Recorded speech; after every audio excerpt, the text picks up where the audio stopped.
এধন মনি মৰমৰে ভাৰ কিমান জুখিব কোনে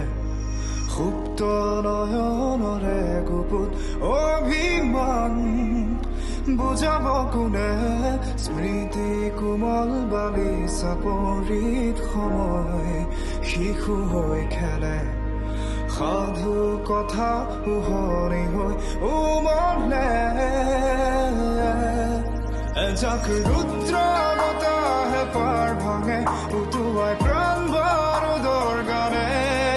এখন একান্ত নদীৰ সীমনাধাকাৰ এখন একান্ত নদীৰ সীমনাধাকাৰ